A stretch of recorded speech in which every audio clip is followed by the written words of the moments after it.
USA's run at the 2026 FIFA World Cup is now over, unfortunately, after dominant 4-1 win by Belgium in a global political firestorm, too. The coach of the U.S. men's national team told reporters after the game they simply didn't play well. They need to study the match. He did congratulate Belgium, saying that they were good.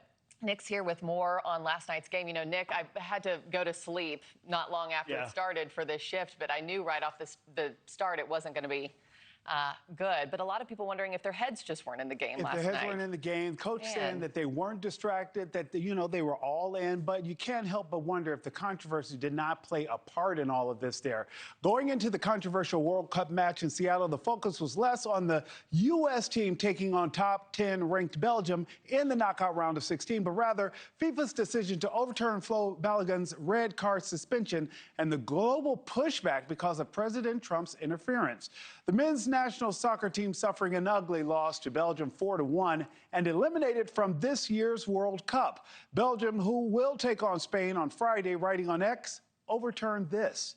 Belgium referring to FIFA's lifting Balogun's red card suspension, allowing him to take the pitch. Team USA's coach insisting that international controversy was not a distraction. It's difficult to make a comment. I think we were not good enough today. We don't need to find another excuse, or I think we were not good enough. Wasn't our day.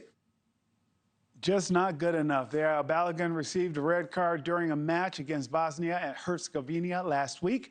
Many didn't agree with the call, but the decision could not be appealed. But after President Trump called FIFA's president, the punishment was rescinded.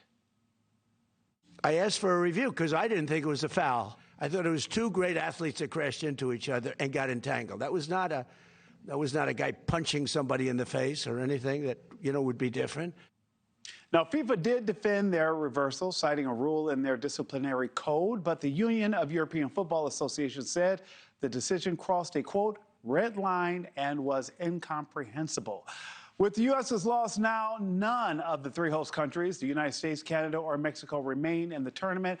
And this may have been Ronaldo's last time playing as well. Markie, was just a lot happening there. A lot I mean, 41 years old, announced before this would be his final World Cup. I'll be interested to see where he goes. I mean, he has totally transformed the platform and trajectory and of we're not world done. soccer. I have reasonably more surprises are coming, Markie.